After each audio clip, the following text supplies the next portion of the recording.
Deus quer que você veja pelos olhos da fé e ore dizendo: eu vou orar, pedir para Deus, e eu creio que Deus vai levantar ele. Vou fazer isso. Se Deus não levantar, porque não quis, mas eu vou orar crendo que Deus é poderoso para fazer.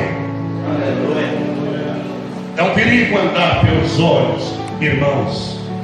O Ló, ele viu as campinas verdejantes de Sodoma. Falei, é para lá que eu vou. E é lá que estava o capeta.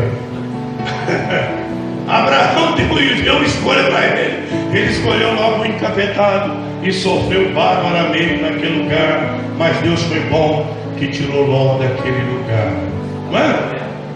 Andando pelo ouvido.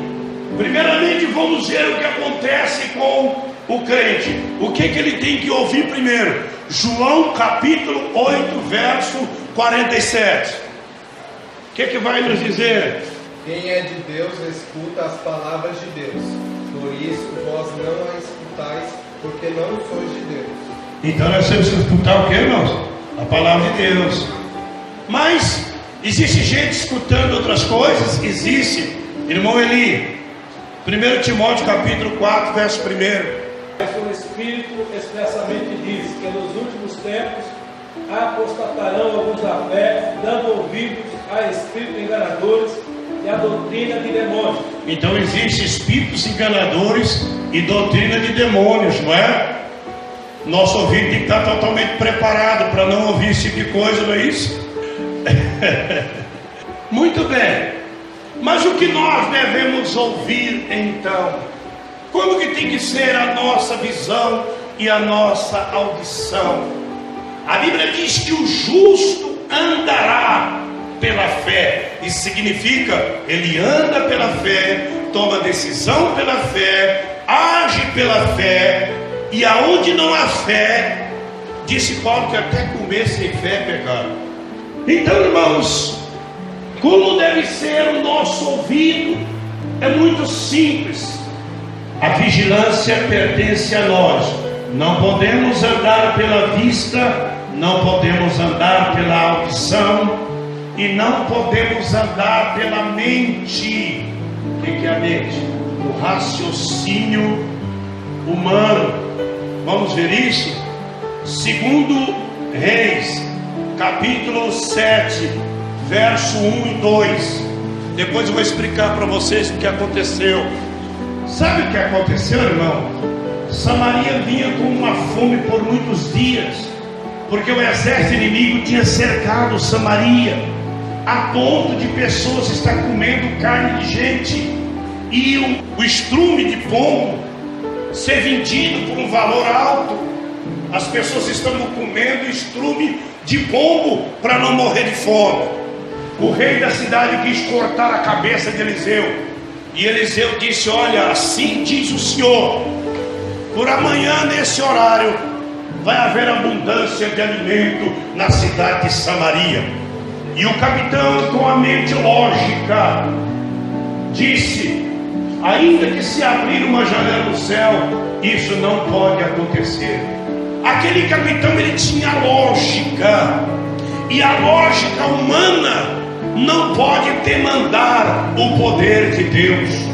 O poder de Deus está acima da lógica humana. O crente lógico, por isso que a Bíblia diz em Romanos capítulo 8 e versículo 8: na carne não se pode agradar a Deus. Então olho carnal, ouvido carnal, boca carnal, mente carnal não consegue agradar a Deus, mas o espiritual sim. Aquele moço não respeitou Eliseu, que era um homem que veio numa porção dobrada do poder que estava na vida de Elias, e ele contestou a palavra do profeta. Irmãos, nós não podemos andar segundo a nossa mente, mas de maneira nenhuma.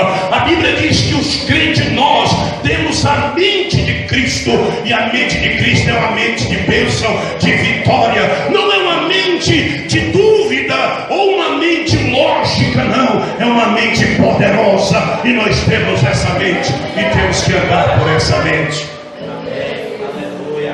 Se quisermos que a nossa oração seja poderosa, nós precisamos mudar a maneira de ver.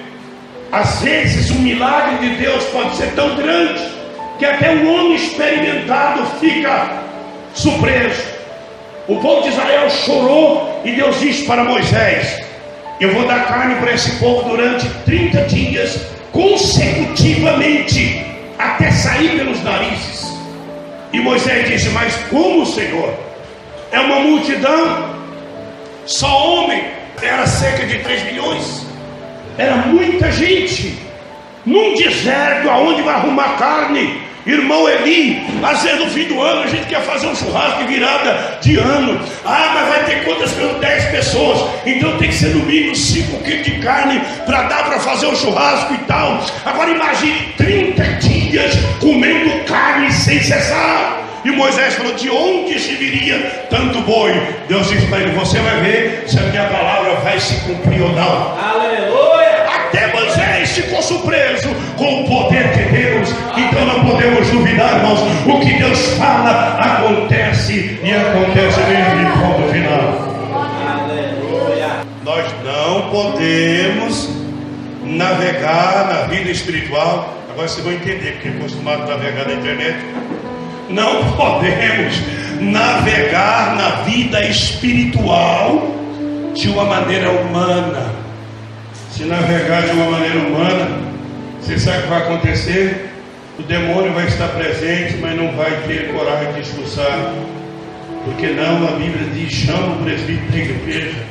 Eu não posso fazer, mas Jesus deu autoridade para todos os crentes expulsar o demônio, viu, irmãos? Mas se você tiver uma mente resumida, não vai acontecer.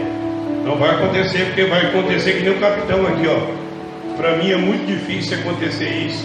Eu sou tão pequenininho, pequenininho é um Satanás. Porque Jesus deu autoridade para a gente expulsar ele. Então ele é menor que nós, graças a Deus por isso. Mais um item que não pode haver na nossa vida: o medo. 1 João capítulo 4, verso 18. Quando é que sentimos medo? Por que sentimos medo? Pode ler. Na caridade não há temor, antes a perfeita caridade lança fora o temor, porque o temor tem consigo a pena. O que teme não é perfeito em caridade. Esse temor aqui é o medo, viu, irmão? Porque quando fala do temor de Deus é coisa positiva. Esse aqui é um temor negativo, temor humano. Não é o temor divino de respeitar e honrar o Senhor, que é uma outra coisa muito boa. Muito bem, então não podemos andar assim. Mas vamos para o terceiro tópico da nossa mensagem. Vamos ler 3 versículos para nós entrarmos nesse tópico e encerrarmos. A irmã que está lá, leia para nós, irmã, João capítulo 14, verso 13. A outra que está do lado dela, João capítulo 15, verso 7. E o moço aqui, João 15, 16. Algumas afirmativas de Jesus que é necessário nós entendermos. Tudo que pedis em meu nome eu farei, para que o Pai seja glorificado no Filho. Vamos para a segunda leitura. Vamos para a terceira leitura. Todos esses versículos afirmam que a nossa oração, ela tem um resultado, não é isso? Para que o Pai seja glorificado no Filho. Então, a vontade de Deus é responder às nossas orações. Mas podemos fazer qualquer pedido? Pastor, Marcos 10, verso 35 a 38. Primeiro pedido, atravessado. E aproximando-se deles Tiago e João, filho de Zebedeu, dizendo: Mestre, queríamos que nos fizesse o que pedimos. E ele disse: o que quereis que eu vos faça? E eles disseram: conceda-nos que na tua glória nos assentemos uma à direita e outra à tua esquerda. Mas Jesus lhe disse: não sabeis o que pedis? Podeis vós beber o cálice que eu bebo e ser batizado com o batismo que eu sou batizado? Além deles fazer um pedido totalmente errado, ainda causou prova nos demais discípulos, porque eles queriam um lugar de primazia lá no céu, sentar um à direita de Jesus e outro à esquerda. Era um pedido que Jesus não podia responder. Além disso, existe oração que Deus não responde também, que é a oração contrária. Segundo Pedro capítulo 2, verso 15. Eu vou citar um exemplo para vocês entenderem o que é oração contrária. quais, deixando o caminho direito, erraram, seguindo o caminho de Balaão, filho de Vazor, que amou o prêmio da injustiça. Muito bem. A história de Balaão diz o seguinte: Balaque o contratou para amaldiçoar Israel. Então a oração de Balaão é para que Israel fosse amaldiçoado. Existe crente, irmãos, que na igreja, quando ele não gosta do pastor, ele faz até campanha de oração no monte contra o pastor. Oração de Balaão. Jamais. Você sabe quem é o ouvido dessa oração? Satanás, os demônios, as legiões, os principados, as potestades, as hostes espirituais da maldade. Esse sujeito fica endemoniadinho. Dificilmente ele vai se achegar na verdade, porque ele está seguindo o caminho de Balaão. Deixa eu contar uma experiência para vocês, e nessa experiência vai elucidar o que você está falando. A minha cunhada, ela ficou grávida de um cara, e esse cara, ele era dono de empresa, e ele era um cara do crime. Na verdade ele tinha uma empresa de fachada, mas era um grupo de extermínio. E ele, quando tinha possibilidade de ter carro, ele conhecia as mocinhas despreparadas, que não servem a Cristo como deve servir, e ele fazia a cabeça delas, e de repente ele falava que ia casar com elas, e aquela coisa toda. E a minha cunhada ficou grávida, e eu fui procurar ele lá em São Bernardo do Campo, onde ele tinha empresa. Aí eu entrei no escritório dele, e ele começou a embromar. Eu disse para ele: olha, rapaz, você costuma usar uma arma, eu costumo orar, eu vou pedir para Deus fazer justiça sobre você. Só isso. Eu não pedi para Deus fazer nada, só pedi para Deus fazer justiça.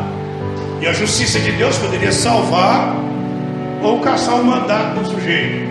Eu trabalhava no bairro do Limão, ia descendo para a empresa. Quando eu ia passando de frente da banca de jornal, algo me fez parar e ver a manchete. E ele estava na manchete. O motoqueiro tinha parado no sinal e dado 5 tiros nele, morto. Esse moço era tão importante que teve um rapaz da Folha de São Paulo que fez um livro, Guerra dos Meninos, e ele está lá nesse livro por causa das atrocidades que ele fez com os adolescentes no seu mundo do crime. Então é o seguinte: você pode orar para Deus fazer justiça, para Deus salvar a pessoa e barrar aquela caminhada de injustiça da pessoa, mas não no sentido de Balaão. Amaldiçoa ele para que ele morra, quebra as pernas, caia no buraco, ou estoure a barragem e venha inundar ele com lâmpada. Não, isso não. Aí é a oração de Balaão. Mas fazer justiça, salvar, parar com aquela trajetória, pode ser feito sim. Agora, oração contrária não, porque se você ora contra a obra de Deus, é como disse Gamaliel para as pessoas que estavam perseguindo a igreja: vocês correm o risco de estar lutando contra Deus, não é? Então a pessoa que ora ao contrário está lutando contra Deus. Mas como deve ser a nossa oração? Primeira carta de João, capítulo 5 e o verso 14. Está vendo? Mas como descobrir a vontade de Deus? Olha para isso aqui, ó. Tudo aquilo que ele prometeu aqui em sua palavra é a vontade dele. Tudo aquilo que for bom para o seu semelhante é a vontade dele. Tudo aquilo que for para edificar, produzir união, trazer bem-estar, é da vontade dele. Tudo isso é da vontade dele. Existe alguma oração que ela não é de acordo com a vontade de Deus? Existe. Tiago disse assim: pedis e não recebeis, porque pedis mal para gastar nos vossos deleites. Estava falando da igreja da época. Pediu para Deus: olha, quero prosperidade. E a prosperidade que ele queria era para fazer churrascada, era para fazer festa. Então a prosperidade dele era só nesse sentido. Então ele disse: olha, você está pedindo e não recebe, porque a sua intenção é só pensando em você. Você não está pensando no bem-estar da obra, no bem-estar da igreja, no bem-estar dos obreiros. Você não está pensando na salvação das vidas, mas é só em você. Então peça bênção para Deus, mas depois de receber, contribua com a obra missionária, com a igreja, para o bem-estar da obra, e Deus vai estar te abençoando. Vamos ficar em pé e agradecer a Deus.